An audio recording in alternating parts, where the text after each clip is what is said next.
Recording case, Pakistan में floods, national electric vehicle policy और पाकिस्तान में सोलर का बूम। आज हम इन सब चीजों पे बात करेंगे। मेरा नाम अहमद है। पहले हम बात करेंगे रिकॉर्डिंग केस की। एशियन डेवलपमेंट बैंक ने 300 मिलियन का लोन अप्रूव किया है पाकिस्तान का, ताकि वो ये रिकॉर्डिंग केस पे काम कर सके। रिकॉर्डिंग जो प्रोजेक्ट है ये काफी बड़ा प्रोजेक्ट है, कोई 6 से 7 बिलियन डॉलर का प्रोजेक्ट है। इस प्रोजेक्ट को करने के लिए अभी जो एडीबी ने पैसे दिए हैं वो 300 मिलियन डॉलर का अप्रूवल दिया कि हाँ ये हम पैसे देंगे। ये दुनिया की 5वीं बड़ी कॉपर माइन बन सकती है पाकिस्तान के लिए। और रेयर मेटल्स जो आजकल बहुत ज्यादा एक बात चल रही है, लिथियम की और कॉपर इलेक्ट्रिकल इक्विपमेंट बनाने में इस्तेमाल होती है, रिकॉर्डिंग से हम एक्सट्रैक्ट कर सकते हैं। लेकिन क्योंकि फंडिंग इतनी बड़ी चाहिए तो इस वजह से हम मुख्तलिफ इन्वेस्टर्स ढूंढ रहे हैं, ऑर्गेनाइजेशन ढूंढ रहे हैं ताकि ये फंडिंग इकट्ठी कर सके। इसका फायदा तो ये है कि वहाँ की लोकल इकोनॉमी बहुत बूस्ट करेगी, क्योंकि जहाँ पर माइनिंग है वहाँ पर फिर बाकी प्रोसेसेस के लिए भी इंडस्ट्री लगानी पड़ती है। वहाँ पर एनर्जी डिमांड भी बढ़ेगी, वहाँ पर हमारे ग्रिड को भी पहुंचना पड़ेगा। वो हमारे ग्रिड के लिए एक चैलेंज होगा। हमारा ग्रिड जो है वो किस तरह इतनी बिजली को कैसे वहाँ पर प्रोवाइड करेगा, कैसे वहाँ पर माइनिंग इंडस्ट्री और जो उसके सारे प्रोसेसेस हैं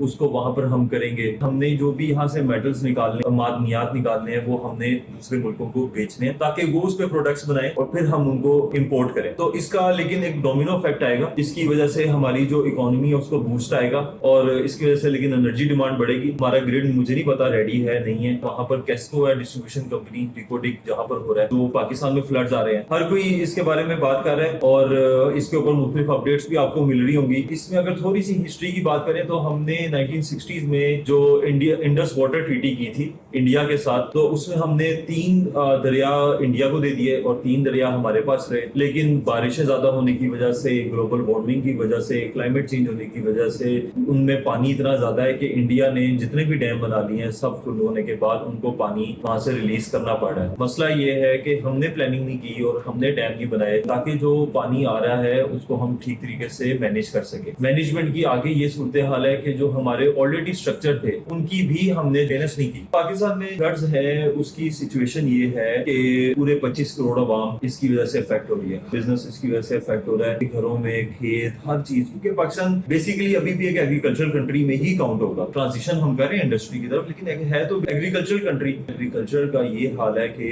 सब फसलें तबाह हो रही हैं। भावलपुर में भी बहुत बुरी हालत है। अभी आगे सिंध में पानी पहुंचने वाला है, वहां पर बहुत बुरी हालत हो जाएगी। पाकिस्तान में जो टोटल पानी आता है वो 212 बीसीएम है। एक बीसीएम जो है वो 35 क्यूसिक्स के बराबर होता है। तो 212 बीसीएम का मतलब है 212 बिलियन क्यूबिक मीटर्स पानी आता है। इंडस दरिया 117 बीसीएम उसमें आता है। झेलम, चनाब, रावी, ब्यास, सतलुज है, उनमें 28, 32, 9, 7.5 और 17 बीसीएम आता है, जो कि आपको स्क्रीन पे भी एक टेबल की शक्ल में नजर आ रहा होगा। हमने इंडस वाटर ट्रीटी की तो हमने 40 बीसीएम 212 में से वो हमने इंडिया को दिए। इस सीजन में बारिशें हो रही हैं, इसकी वजह से हर रोज ऑन एवरेज पाकिस्तान को 1 से 1.5 बीसीएम पानी अब मजीद ऐड हो रहा है। टोटल पानी की जो रिवर्स की कैपेसिटी है, बैंक्स की जो कैपेसिटी है, रिवर का जो पूरा चैनल है उसकी जो कैपेसिटी है उससे बहुत ज्यादा है। इसी वजह से वो ओवरफ्लो कर रहे हैं और घरों तक आ रहे हैं और मुख्तलिफ आबादियों तक जा रहे हैं जो दरिया के किनारे बनी हुई। एनर्जी में क्या इश्यूज आ रहे हैं कि लोगों के लिए जो कैंप्स लगाने पड़ रहे हैं उनको एनर्जी के मसाइल हैं।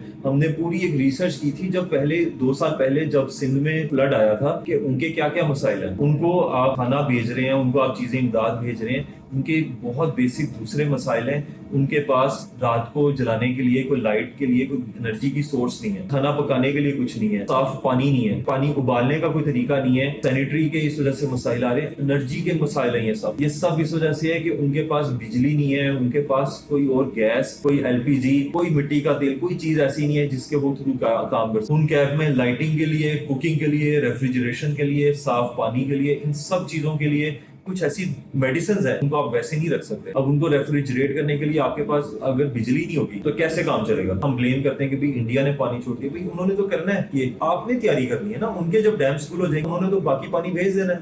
हमने आगे क्या किया है, हमने ना कोई डैम्स बनाए हैं ना, और जो ऑलरेडी डैम्स है उनको मेंटेन नहीं किया। इसकी वजह से प्रॉब्लम्स आ रहे हैं। मिसाल है, इलाज से बेहतर है परहेज। हमने क्योर पे पैसे लगाने हैं कि प्रिवेंशन पे पैसे लगाने। हम परहेज कर लें जो कि बहुत सस्ता पड़ेगा, بجائے کہ اس کے ہم بعد میں علاج پہ پیسے لگائیں، بیماری آ جائے اس کے بعد پیسے لگائیں۔ پانی کا جو انڈس واٹر جو ہمیں اللہ تعالیٰ کی طرف سے ایک نعمت ملی ہوئی ہے، جو پورا ایک انڈس واٹر سسٹم ہے، اس کو ہم ٹھیک طریقے سے مینج۔ اب بات کرتے ہیں پاکستان میں سولر کی بوم کی۔ کنگریچولیشنز کی بات یہ ہے کہ پاکستان 25% کلب میں آ گیا، 25% بجلی کی کنزمپشن سولر کے تھرو ہوئی ہے۔ اب وہ جو 25% حصہ سولر سے آیا ہے، اس کی وجہ سے ہم ان چند ممالک میں بن گئے جو سولر کو اتنا زیادہ استعمال کر رہے ہیں۔ پاکستان جو ہے نا سب سے بڑا امپورٹر بن چکا ہوا ہے سولر کا۔ 2022 میں 3500 میگا واٹ اور 2024 میں 16,000 میگا واٹ ہم نے سولر کی امپورٹ کی تھی چائنا سے سولر پینل۔ صرف 20 اور کنٹریز ایسی ہیں جو اتنا زیادہ سولر کو استعمال کر رہی ہیں۔ ایسا اس وجہ سے ہے کیونکہ ہمارا گریڈ اتنا ویک ہے، ہمارا گریڈ اتنا مہنگا ہے کہ لوگ پریفر کر رہے ہیں کہ سولر خود لگا لیں۔ میں ایک رپورٹ دیکھ رہا تھا کہ آسٹریلین جو ڈسٹریبیوشن کمپنیز ہیں وہ لوگوں کو کسی طرح فورس کرنا چاہ رہی ہیں کہ وہ سولر لگائیں، روف ٹاپ سولر لگائیں۔ وہاں نہیں لگا رہے کیونکہ وہاں پر بجلی سستی اویلیبل ہے اور گریڈ سے سٹیبل اویلیبل ہے۔ ہمارے ملک میں ایسا نہیں ہے، اس وجہ سے لوگ سولر کی طرف جا رہے ہیں۔ ایک اچھی بات تو ہے لوگوں کے لیے کہ بھئی اور کلائمیٹ کے لیے کہ ہم جو ہے وہ رینیوبل اور سسٹینیبل اور کلین انرجی کی طرف جا رہے ہیں، لیکن ہمارا گریڈ جو ہے نا وہ ایک ڈیتھ اسپائرل میں جاتا جا رہا ہے۔ جیسے جیسے لوگ چھوڑ کے جاتے جا رہے ہیں، کسٹمرز ان کے کم ہوتے جا رہے ہیں، اتنا زیادہ ان کو پریشر پڑتا جائے گا فائنینشیل، اس کی وجہ سے ان کو ریٹ بڑھانا پڑے گا، مزید لوگ چھوڑ کے جائیں گے، مزید ریٹ بڑھانا پڑے گا، جس کی وجہ سے ایک ڈیتھ اسپائرل چلے گا اور ایک وقت آئے گا کہ کوئی بھی ڈسٹریبیوشن کمپنی سے بجلی نہیں لے رہا ہوگا۔ تو ایک بڑی الارمنگ سچویشن ہے۔ گریڈ پرابلمس کیا کیا ہیں؟ اسٹیبل نہیں ہے، ٹیرفس بہت زیادہ ہیں، بیٹریز آ رہی ہیں۔ ابھی آپ دن میں سولر لگا لیتے ہیں، رات کو آپ گریڈ پہ چلتے ہیں، لیکن ابھی اب یہ ہوگا کہ آپ دن میں سولر لگائیں گے اور سولر سے بیٹریز بھی چارج کریں گے، رات کے ٹائم پہ وہ بیٹریز استعمال کریں گے۔ الیکٹرک وہیکل پالیسی 2019 میں بھی پالیسی نکالی تو گورنمنٹ نے، ابھی شہباز شریف صاحب نے دوبارہ سے 2025 میں نیشنل الیکٹرک وہیکل پالیسی بنائی ہے۔ اس پالیسی کے تحت 2030 تک جو 30% وہیکلز ہیں وہ الیکٹرک سیل ہوں گے۔ 70% سے زیادہ آئس وہیکل سیل نہیں کر سکے گی، 30% اس کو الیکٹرک کرنے پڑیں گے۔ 1 لاکھ گاڑیاں، 5 لاکھ بائکس اور رکشاز مارکیٹ میں انٹروڈیوس کروائے جائیں گے۔ اس کی وجہ سے 2 بلین لیٹر فیول بچے گا پاکستان کا ٹرانسپورٹ میں سے، 4.5 ملین ٹن کاربن ایمیشنز کم ہوں گے ہمارے۔ ہیلتھ کیئر کی کاسٹ $400 ملین کم ہوگی۔ ٹرانسپورٹ سیکٹر ایک میجر رول پلے کرتا ہے، ہماری ایئر کوالٹی خراب ہوتی ہے، ایئر کوالٹی بہتر ہوگی تو ہماری ہیلتھ بہتر ہوگی، جس کی وجہ سے ہیلتھ کا بل کم ہوگا۔ 9 بلین روپے کی، ڈالر کی نہیں، روپے کی سبسڈیز دیں گے۔ 1,16,000 الیکٹرک بائکس لے کر آئیں گے، 3100 رکشے اور 25% ریزروڈ ہوں گے ویمن کے لیے۔ اس کے علاوہ چارجنگ اسٹیشن لگائے جائیں گے، میجر پوائنٹس پہ، میجر ہائی ویز پہ چارجنگ اسٹیشنز لگیں گے، اور ای وی پہ جو ڈیوٹیز ہیں، جو رجسٹریشن فی پہ ڈیوٹیز ہیں، ٹیکس بریکس دیے جائیں گے اور ڈیوٹی 1% کر دی جائے گی۔ کوشش کی جائے گی وہیکلز ہیں وہ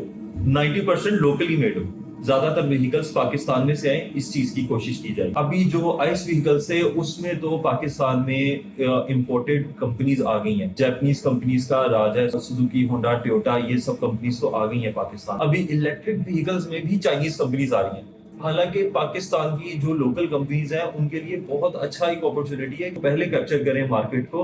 کیبل اور کچھ کمپنیز ہیں وہ کوشش کر رہی ہیں، لیکن اس میں اور لوکل پلیئرز کو آگے آنا چاہیے تاکہ چائنیز آ کے اس مارکیٹ کو نا سارا پکڑ لیں۔ پالیسی میں میرے خیال میں اس چیز پہ بھی بات ہے کہ سی بی یوز کتنے آ سکتے ہیں، کتنے پرسنٹ، اور سی کے ڈیز کیا آ سکتے ہیں۔ پروبیبلی وہ سی بی یوز کو ڈسکریج ہی کر رہے ہیں، لوکل سیٹ اپ ہی لگانے کی بات ہے، اور بی وائی ڈی لگا بھی رہے، کراچی میں بی وائی ڈی اپنا لوکل سیٹ اپ لگا بھی رہے۔ یہ کچھ باتیں تھیں آپ سے کرنی تھی، بہت شکریہ۔